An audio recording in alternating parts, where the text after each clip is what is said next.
After 5 centuries, the Americas still haven't solved the problem of poverty. Among its victims are 7 million street children without a future, living in a society that has abandoned them. In every corner of the Americas, people try to break through the barriers that obstruct equality. Some try to help the hundreds of homeless children living in the sewers of the big cities. Elsewhere, it's the informal economy that's the life preserver. In Jamaica, 50% of the economy is underground. In Peru, 60%. For all its great wealth, millions of men and women in the Americas must invent their own means of survival.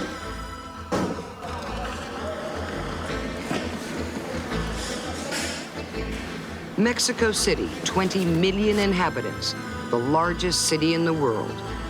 Thousands of peasants move here every day gambling on a better life.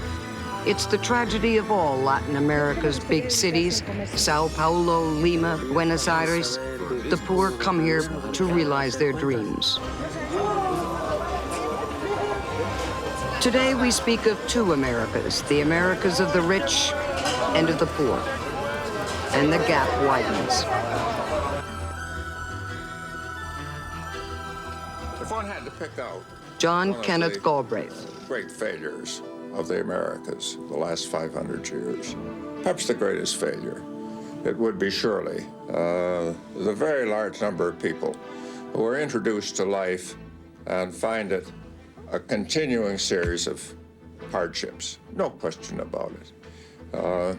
It would be hard to find anything else that one would count as equally a failure.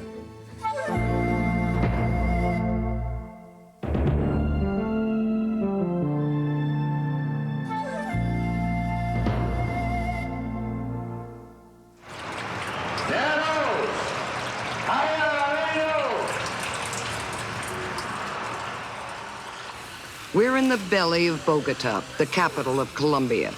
Several nights a month, Jaime Jaramillo struggles through raw sewage.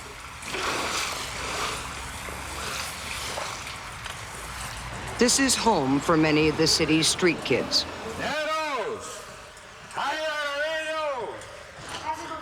How's it going? Good. Very good? Yes, sir. Howdy, Ninja.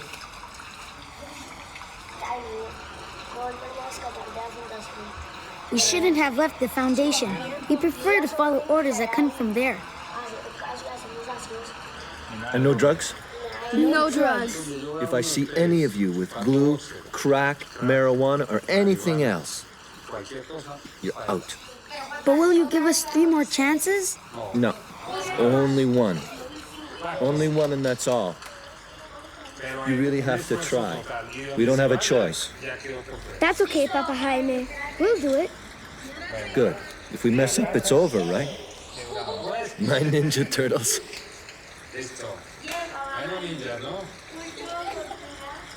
In 1985, Jaime founded Children of the Andes to help these kids. The smell is nauseating. Equipped with a respirator, Jaime often has to carry the children to avoid disease. No one else will touch them. Jaime scours the sewers by night and works in Bogota's luxurious World Trade Center by day. He's an important businessman, a geologist and a seismographer.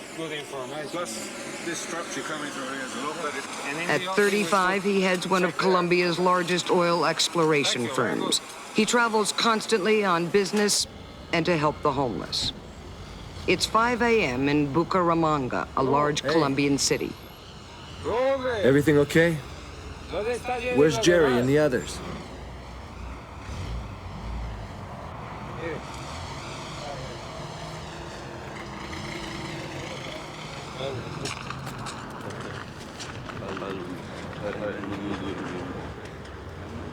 Jaime finds children sleeping in a vacant lot. He brings them food. But first, he reassures them. No, he's not the police. He's not a killer. The panic subsides. They're in constant fear. According to Child Hope, an international organization, 7 million children in the Americas are homeless. It was a bad scene at home. I was unhappy, so I left. My mother has mental problems. My father is on drugs. My little brothers are spread all over with different family members. I kept it all up in here, in my head. I couldn't take it anymore, so I decided to get out. I came to live on the streets. I got mixed up with some bad people and got into drugs. That put lots of ideas in my head, but I still didn't want to go back home. I haven't been able to get my life together because I can't kick drugs. Today, I prayed to God and the Virgin Mary for help. I'm still trying to get out of this mess. Violence, crime, drugs, these are daily realities. Jaime has a way of treating drug dependency. Because there's no money for medication or treatment centers, he uses acupuncture.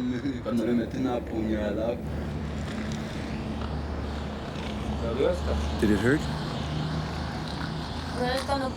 Just when you put the needle in. How you doing? A few hours later, Jaime is back.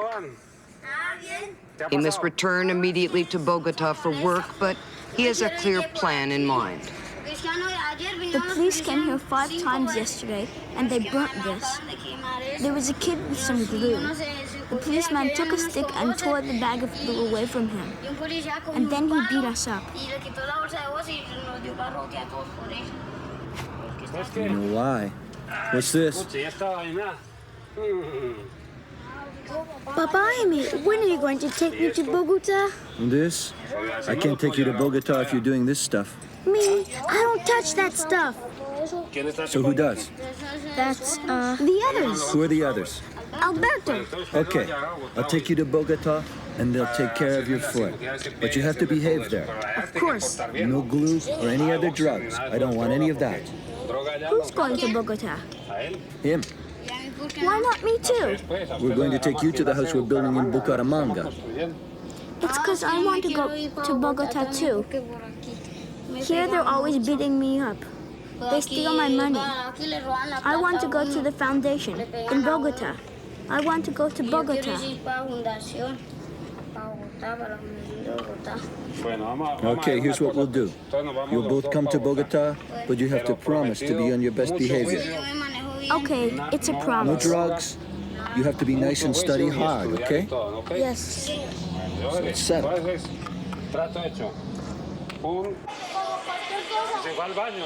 Jaime brings children home to his foundation in Bogota. For children who have nothing, a first airplane ride is an exciting adventure.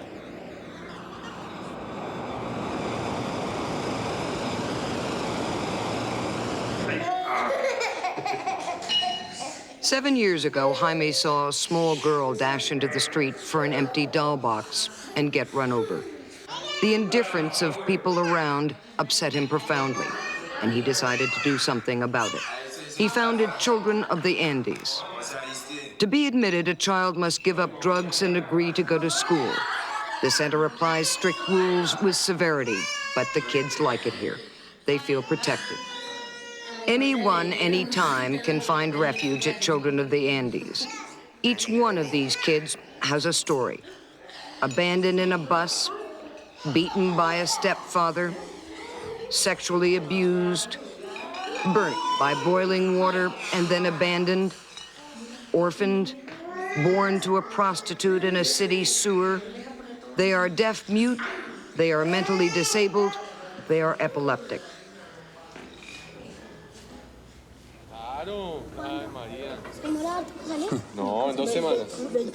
Jaime fundraises continually for his center. Its needs are great. And he spends time influencing public opinion. There are 3 serious problems. First, there's no family planning, so women have 10 or 15 children. Secondly, the nuclear family is disintegrating. The father spends all day outside the home, and so does the mother, so the child stays alone.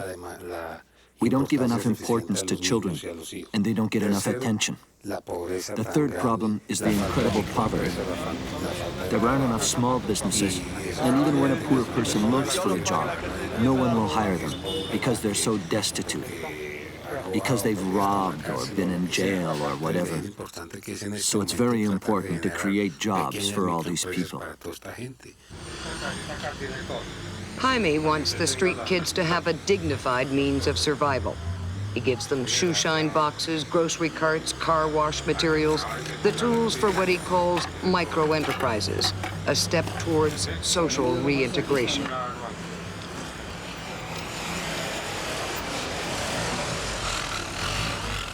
Why do you do this kind of work? Is it to free yourself? To have a clear conscience? To be able to play tennis at 6 in the morning without feeling guilty about it?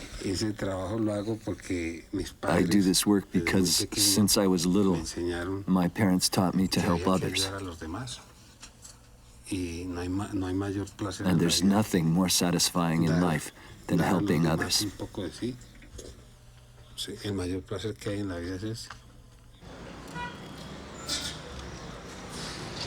Hola. Hola, gordo. Digo, papi. Ah, ¿qué hay? ¿Cómo te ¿Qué amor? Family values are extremely important to Jaime. ¿Qué ves? ¿Qué más? Married with 2 children, he'd like to give other children what he's been able to give his own.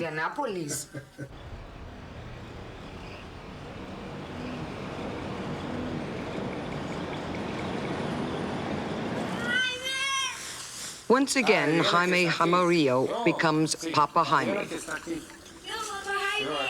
He tries to maintain contact, as tenuous as it may be, with his protégés.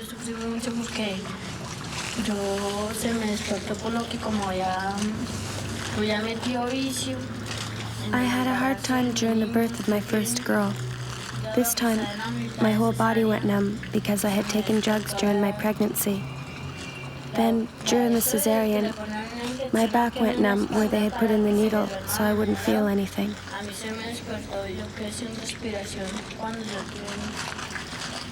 I couldn't breathe. My lungs were in bad shape because of drugs. I had smoked before, but nothing like this had ever happened to me.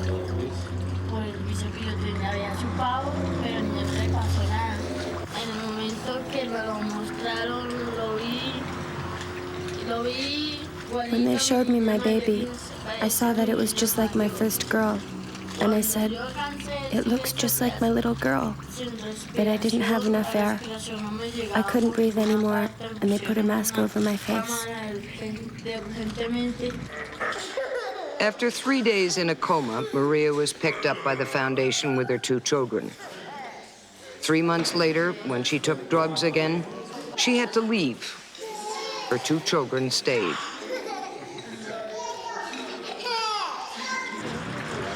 Jaime keeps in touch with Maria. He talks with her about her children.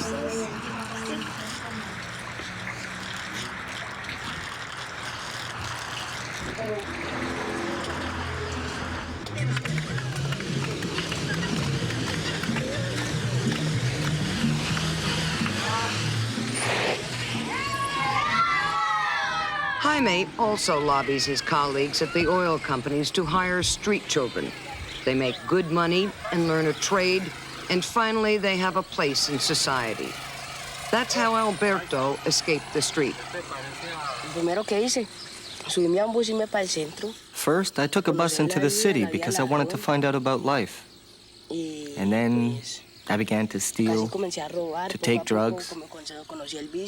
I became an explorer out to conquer Colombia, city by city, like a bandit. The life of a gangster, stealing from apartments and everything.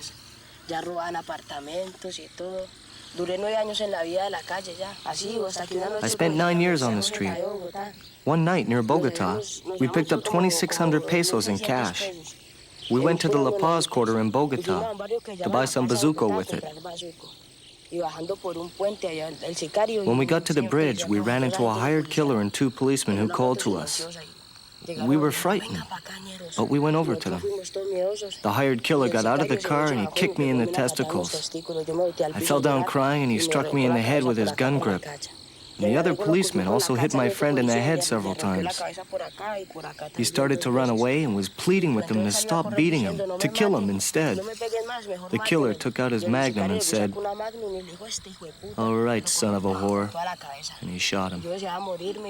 I wanted to die, to throw myself in front of a car or something like that. But two ladies told me to calm down, that he was already dead. How old were you? I guess I was 15? Yeah. I was slowly destroying myself. The police were after me. People didn't like me because I was dirty. That's life in the street. Jaime found Alberto in the city sewers and found him a job. Now, he's a welder.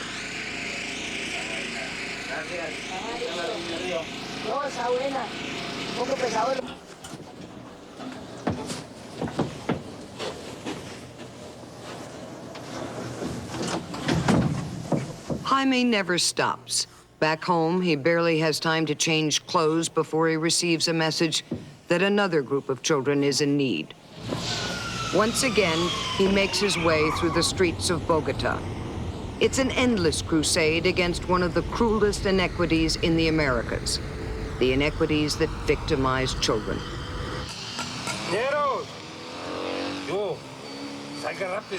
Come on, guys.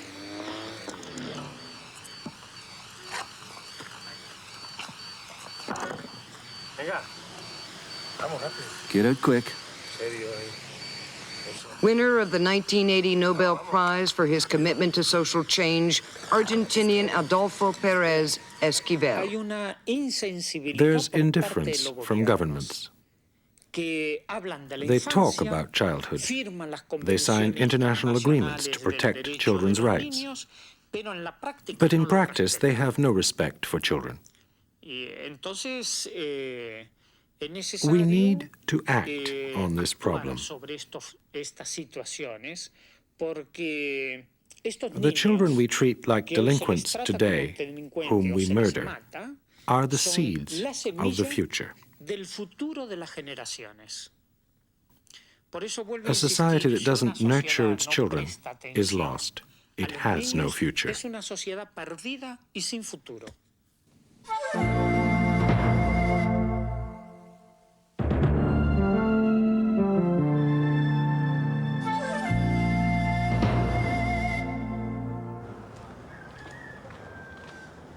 When I leave school, I just start to the Iglarin. Right away, yeah. After I get pregnant with she, when I have her, start to the Iglarin. Carol Gale is 25 years old. They call her Little Miss. I have to go to Miami and buy goods because Jamaica is so hard. You can't buy it in the market. You have to pay a lot of duty on it. But when you go to Miami, you get it reasonable. You can buy a dozen just for 100 US. So I love to go to Miami and buy my goods. Miami, the new financial capital of Latin America and the Caribbean. It's the business mecca for people from all over the region. Driver, we'd like to go to the shipping now because it's getting late. Driver, time is catching up on us. We got to go shipping. Little Miss and Mrs. Williams come here every week. They're higglers, importers who can haggle. Hundreds of Jamaican higglers scour neighboring countries for bargains. If they buy at a good price, they can make a little money reselling in Kingston, the Jamaican capital.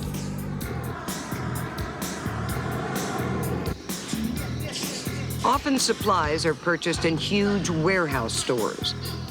The choice is vast, prices are competitive.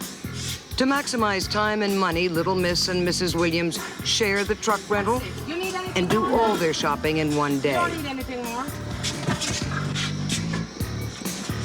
This parallel economy is a mainstay of Latin America and the Caribbean. In Jamaica, it constitutes 50% of the economy. In Peru, 60%. Millions work underground outside the reach of government bureaucracies.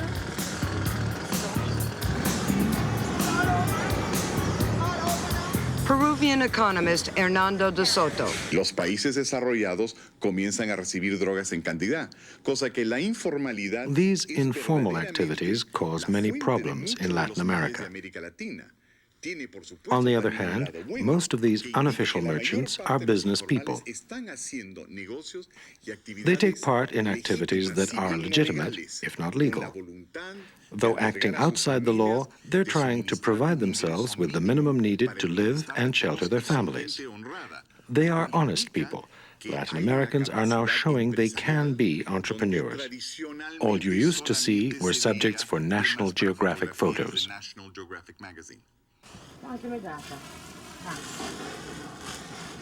Thank you very much. In their world, Little Miss and Mrs. Williams are successful businesswomen. Some handbag to buy. Not all. I'm going to put some sports shoes. But there are traps along the way. Merchandise must get into Jamaica as cheaply as possible. The first obstacle is Air Jamaica at Miami Airport. The women must negotiate excess baggage. Okay, I'll need $6 each for tax. Okay, you can take it from that. All two. Okay.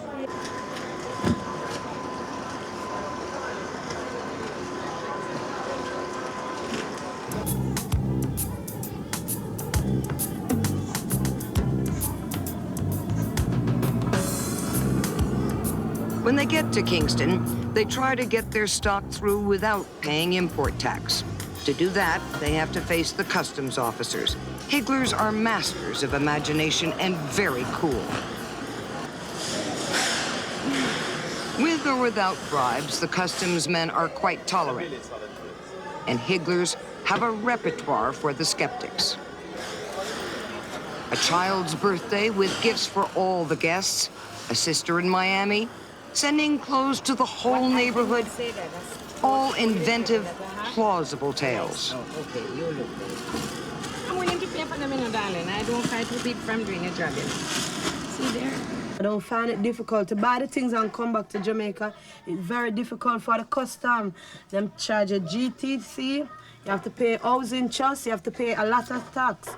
But somewhere you can sell and make some money.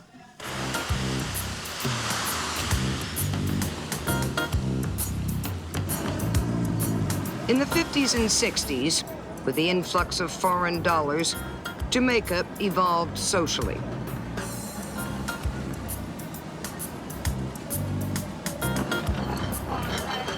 During that time, it developed social programs, established a good health service. Infant mortality and illiteracy rates went down. But the island's main economy is based on bauxite mining. The bauxite market was hit hard in the 70s, reversing much of the progress that had been made. Thousands of jobs were lost. The underground economy became vital to survival.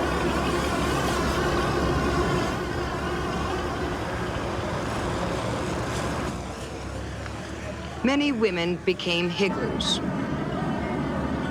It was their answer to the poverty spreading all around them. I used to sell under that mango tree right out there.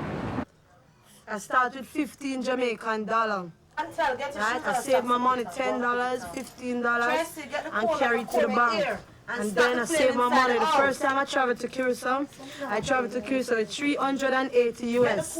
You spend 1,000 US, sometimes make back a little money, not plenty. To keep your money alive, you have to do that. You understand? Because you can't sit down. You have to work for yourself if you want to achieve something in Jamaica.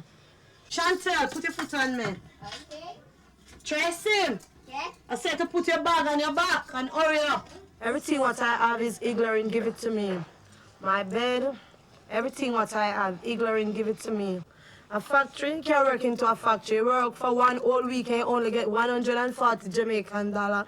It can't buy chicken, it can't buy rice, and it can't buy flour. You understand me? And it can't pay rent. That is only bus fare. Jamaican higglers gamble on escaping cruel inequalities. They hope in some measure to control their lives. John, John! This one, what's happened to you? You come with 150 Jamaican dollars, you want to sip us for that? Oh, shit, man. Higglers constantly fight established merchants who accuse them of not paying taxes or rent, but they even fight among themselves for space.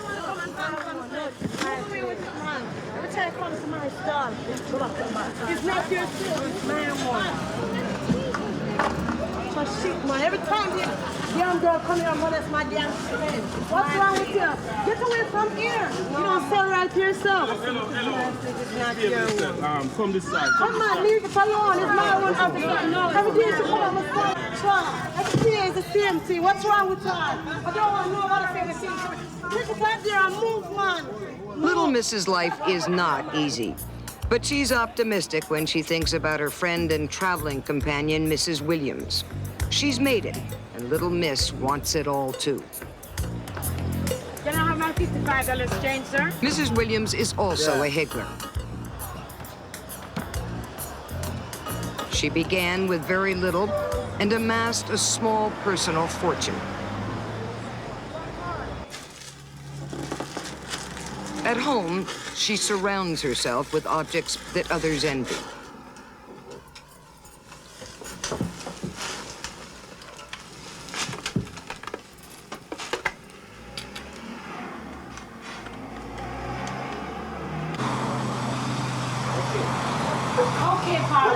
Her children have university degrees, and a chauffeured car is at their disposal. What time will you be in this afternoon? About 7. About 7? Yes. You're not going anywhere? No. Coming straight home? 9. Okay, bye. Mrs. Williams is a Jamaican success story. She has the dream life Little Miss would like to give to her girls. I don't want them to come ignorant. Spending money on them because I would like them to work into a good place. I want them to go to high school. I'm working for them, working for our best to school them, that them can come out to a teacher or a nurse or a doctor. I'm working for them. I'm spending my money on them. I'm trying my best because I'm 25-year-old and I try very hard for them. In Latin America and the Caribbean, the last 20 years have been economically disastrous. In certain countries, inflation reached record highs, up to 40,000% a year. Government debt and unemployment is endemic. Millions are excluded from the economic structures. They're on their own, left to their own devices. When Little Miss and Mrs. Williams go to Miami, they're part of the underground economy.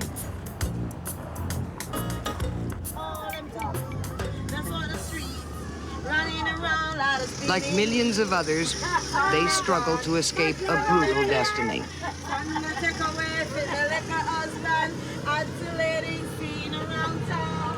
Where is Daddy? He won't come home. Everywhere I go, my friend. Yes, the morning's burning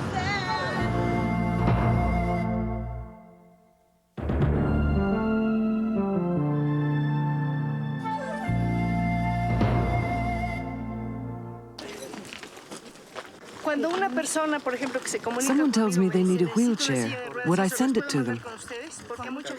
Many people call during the program. Christina Pacheco is 50 years old. Her television show gives voice to the forgotten people of Mexico City. It's called This Is Where They Made Us Live. What do I want from this program? First, that people know we haven't forgotten them. We work in the world's largest city, but we come back here because we remember you, because you talk to us, because we know you have problems. What do we get from returning? We show viewers how people live here, how they struggle, and how they struggle not only to better their lives, but also to learn things. The people Christina interviews and talks about represent those who are crowded into huge, polluted Mexico City.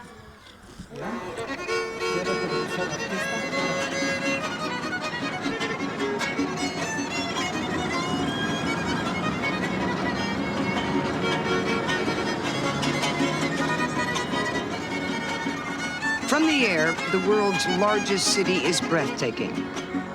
It is 2,000 meters above sea level, sprawling over the ancient lake bed of a vast valley, right to the mountains, circling it like a noose.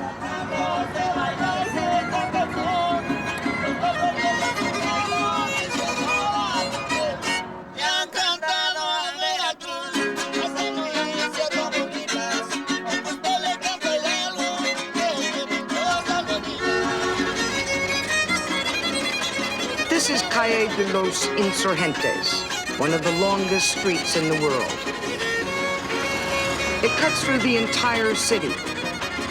Its 60 kilometers are a veritable mirror of the continent's startling contrasts: urban excess, power, alienation.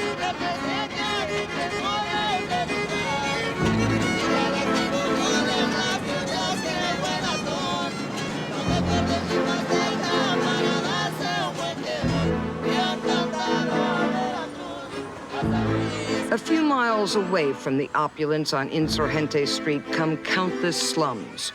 Every year, hundreds of thousands of people arrive to make their homes in Mexico City. They settle on the outskirts, swelling the existing slums. People in Mesa de los Hornos specialize in making bricks to sell in wealthy neighborhoods. Ramona, your husband's been out of work since November? My husband hasn't worked in the kilns for a long time. People here tell Cristina that one by one, Mexican authorities are closing the numerous brick-making kilns that support them. The municipality argues that the kilns increase pollution in a city already distinguished as the most polluted on Earth. Now, only one kiln remains. Its owners refuse to close it. They say there's no work anywhere else. Would you like to start a business? Yes, but for a business, you must know how to count. You don't know how to count? When you go into stores, don't tell me. People laugh at me when I have to give them change.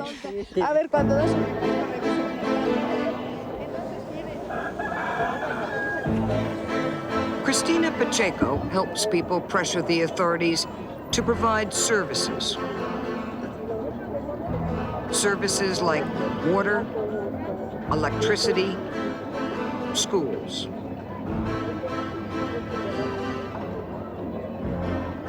Each day, more people are arriving. And Mexico City is confronting the most critical urbanization problems of the world.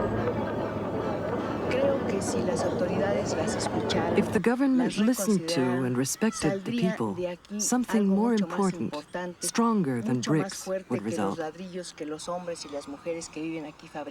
I'm talking about a wall, reinforced by faith and hope, a system that would help all Mexicans. Nos vemos muy pronto, Ramona. ¿Qué le parece, sí? Hasta muy pronto. Espero que nos veamos muy bien. ¿No me va a acompañar a la puerta? Ya formal y bien trazada y demás, les van a tener que dar servicios. Y esto es importante, ¿no? Sería bonito que después de... Aquí Con mi trabajo quiero que la gente... Through my work, I want people without hope, like I was when I first arrived in Mexico City, to know they're not alone. Someone is listening to them and making sure others are listening.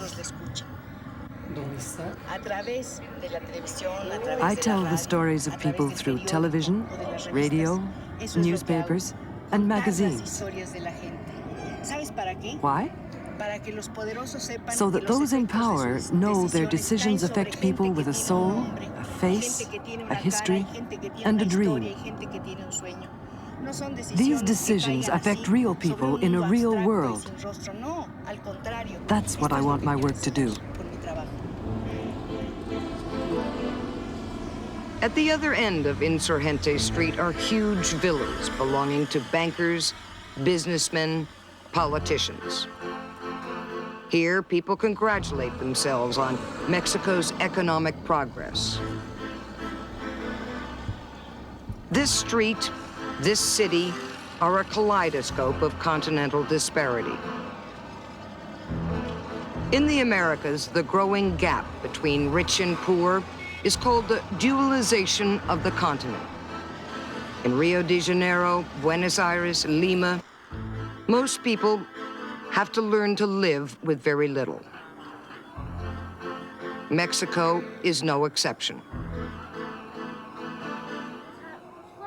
Sao Paulo Mayor Luisa Erundina. É uma situação de muita injustiça e que está na raiz da forma como a sociedade. This country's economy is founded on a great injustice. Está também estabelecida no país. Há uma enorme concentração. There's an enormous concentration of wealth. 50% da renda. A rich minority, barely 10% of the population, receives 50% of national revenues. Da renda no país. Há uma estrutura Land ownership is medieval, pre-capitalist. Uma enormidade de terras nas mãos de poucos, terras improdutivas. Huge tracts of unproductive land belong to a handful of people. The worker doesn't even have enough land to survive and must continually be on the move. Cristina Pacheco wears several hats.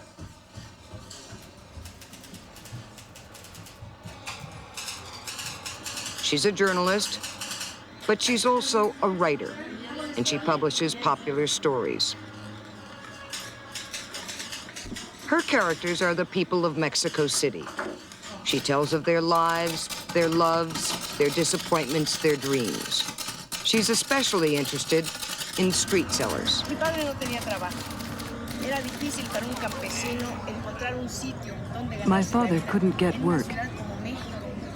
It was difficult for a peasant to earn a living in a city like Mexico, a city of craftsmen and workers. Sometimes we had no money for food, and my grandmother sent us crates of eggs from the farm where we were born. We wouldn't eat them. We sold them to earn a little money to buy food. And it was right here that I used to sell them with my brother Reynaldo. We'd get here, put a sheet on the ground, display the eggs, and my brother would imitate celebrities to attract customers. Cuando el silencio, un amor amarnos, de testigos pusimos adiós. Las estrellas. Mexico City has hundreds of thousands of street sellers. They're everywhere. They're on the pavement and sidewalks of the capital every day.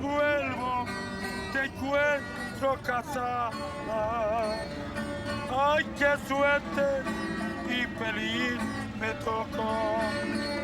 Ay, qué suerte y feliz me tocó.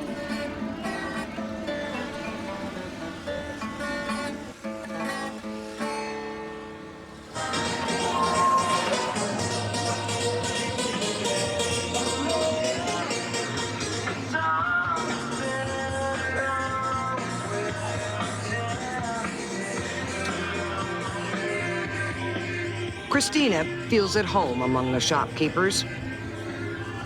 They don't beg, they work. Their wages are ludicrous, but they have food, and they try to live with dignity. What did you do before? Well, I worked in the country, in Puebla. You were a day laborer in the country? Yes. How much were you paid as a day laborer? So back there, I worked with my parents. I helped them work the land, but I received no money. Nothing. What did you receive in exchange for your work? Nothing. We only had enough to pay for food. What made you come to Mexico City? Because it's the itinerant merchant who interests me for several reasons. Because I've lived this life. My father was an itinerant salesman before he died. He sold feathers near here for 25 to 50 centavos. But he never forgot the soil. His life was a terrible tragedy because he could never get back to the land. Good morning. It's 10 past 11 at XCW, the voice of Latin America, coming to you from Mexico City. Transmitiendo en el 900 de su radio con 100.000 watts de potencia desde nuestras oficinas de estudios en Ayuntamiento 52, Centro Histórico, Ciudad de México.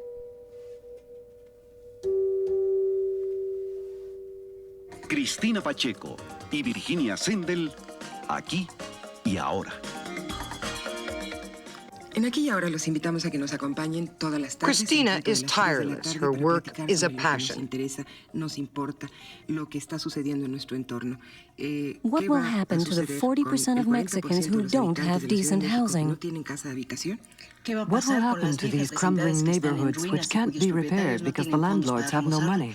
To find out, tune in tomorrow at exactly 3 o'clock to Here and Now.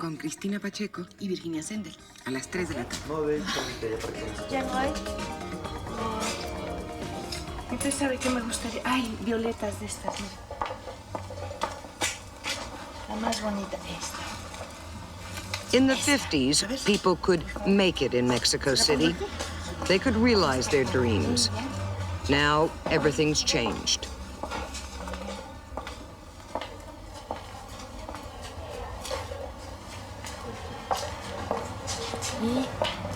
¿No tiene de otro color estas? ¿Las violetas? No.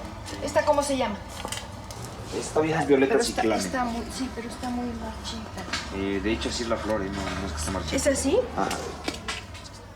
Me gusta haber vuelto aquí. I'm happy to be back here because I feel that even after all these years, I haven't forgotten my past. I've accomplished almost everything I set out to do. There's nothing I'd rather be than a journalist and writer. And my main interest is still the people of this city. Why? Because they've given me so much. Those today looking for the opportunities I found when I came won't find the same open doors. I was lucky. The time has come for me to pay my debt to this city and its people for what they've given me.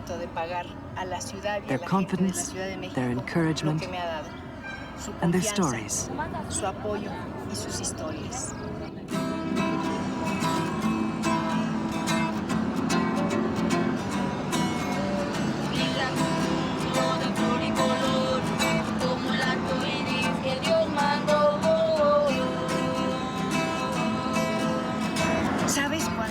You know, when you're very poor, when you're uneducated, when you live in a difficult and oppressive city like this, the worst is to feel that there is no other choice.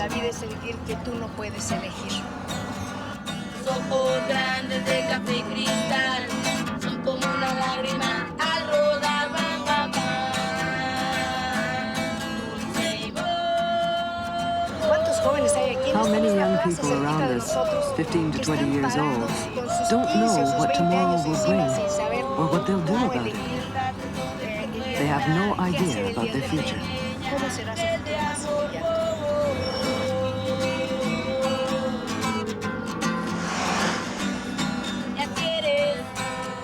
Ten years ago, city authorities told possible newcomers not to come. There's no more room.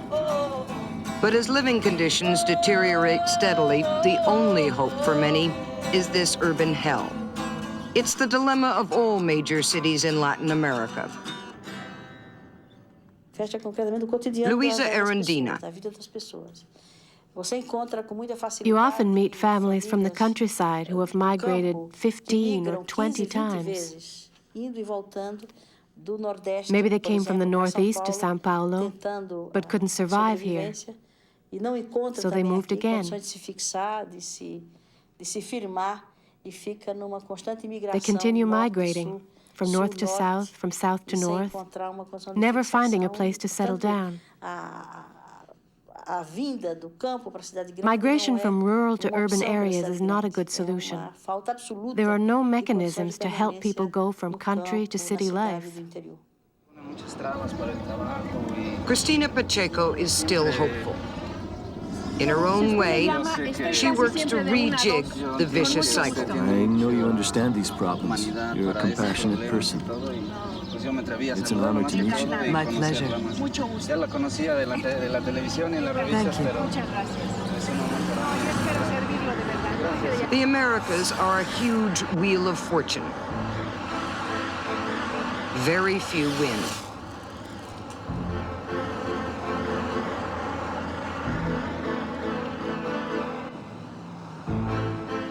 They are the disenfranchised of America.